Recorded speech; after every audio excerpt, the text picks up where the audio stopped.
So, Formula One came home to Silverstone for the venue of its first ever Formula One Championship race back in 1950, and it did not disappoint. We got some excellent racing and development of the tyre situation, which a lot of fans are not very comfortable with. I'm William Target, welcome to the Formula One Shame Report. Remember, teams and drivers, don't get angry at me if I call your name out. I didn't put you on this list, you put you on this list. Let it begin. At number 5, Mark Webber. Everyone's favourite Aussie confirmed the rumours in the week that he is going to be leaving F1 at the end of season to go and race sports cars for Porsche. And while you can't blame him for wanting to get away from Red Bull and race, as he himself put it, on a level playing field, you can't help but want him to stick around for a bit longer and maybe give it a go with another team rather than just throwing in the towel, bringing an end to a very successful F1 career in which, despite his age, he is still racing to the highest level.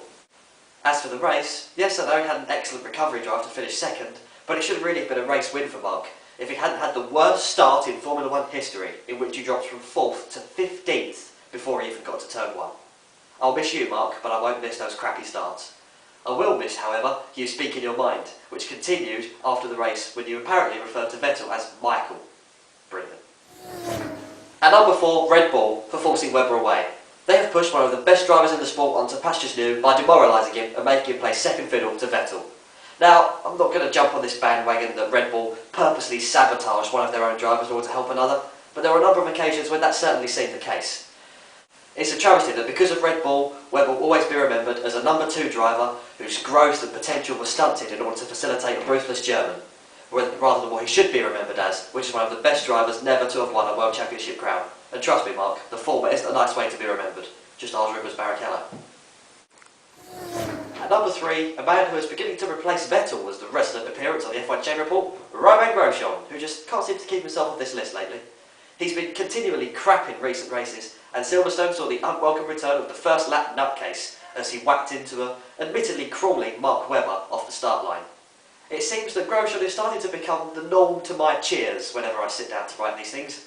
I know that he'll be there, at the bar, beer in hand, having just crashed into someone again.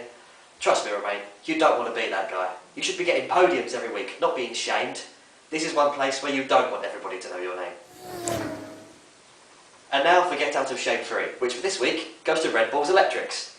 I was all prepared to stick the brown paper bag of shame on Vettel's head once more after Lewis Hamilton's tyre failure meant the lead fell nicely into the lap of Sebastian Vettel. It looked like it was all going to go his way again, and then his car conked out, giving the lead to his fellow countryman Nico Rosberg. Vettel's retirement allowed all of his title challengers, which is Alonso, to make up some ground in the World Championship points table, giving us all some false hope that someone else might win the title this year before Vettel inevitably wins 5 of the last 6 races to storm to a 4th title with no fuss at all, obviously. Honourable mention must also go to my favourite driver not currently in F1, Kamui Kobayashi, who in the week enlightened us all with what must surely be the greatest tweet in the history of planet Earth. God damn it, I love Kamui. Someone please put him back in F1. At number 2, Pirelli.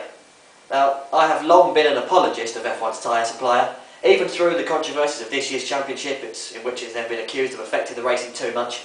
But even I have to admit that when you have tyres spontaneously combusting, that's a bit much. It's dangerous not only for the drivers themselves to suddenly lose control of the car at 180 miles per hour, but also for the cars behind them, as seen when Kimi Raikkonen took a load in the face of Jean-Eric Vergne's rubber, and also when Fernando Alonso had to dramatically swerve to avoid getting smacked in the face and having his head taken off by Sergio Perez's left rear. Pirelli just seems to be constantly changing the tyres, and what I would say is, why not go back to the way it was when Pirelli first came into the sport, when the tyres were still unpredictable but not dangerous? Pirelli need to know more than anyone the phrase that if it ain't broke, don't fix it. At number 1, this week on the brown paper bag of shame, is everyone who was complaining about Pirelli on Twitter. Yes, I know I just had a go at Pirelli themselves, and some of their criticism has been justified, but after tyre explosion number 2, Twitter was overreaction central amongst Formula 1 fans. People begging for the race to be red flagged, and even more ridiculously, asking for Pirelli to be cut out of Formula 1 altogether. And to those people I say, be careful what you wish for. I'm not in denial. I know that we have a tyre problem in Formula 1, but do you really think we could fix it by going back to Bridgestone? By having dull, processional races, with no overtakes and the same cars winning week after week? Pirelli have got it right before, and what we need is compromise, not an overhaul. Besides, it seems as though the curbs may have been at fault for some of the dramatic tyre explosions that we saw. So calm down. Seriously people, get over yourselves. Also, shame on every single person on Twitter who made the joke about Pirelli condoms. It was only moderately funny the first time, and by the 800th time it appeared on my timeline, it was about as funny as a test drive with Romaine Grosh and the Pasta Maldonado. On fire. With spiders crawling on my face. And itchy balls. Once again, I must end the show report on a rather sour note, as last week F1 commentating legend Murray Walker revealed he has been diagnosed with cancer. Luckily it was caught early and the prognosis looks good, and everyone here at the Show Report family wishes him a speedy recovery. We'll see you in Nürburgring.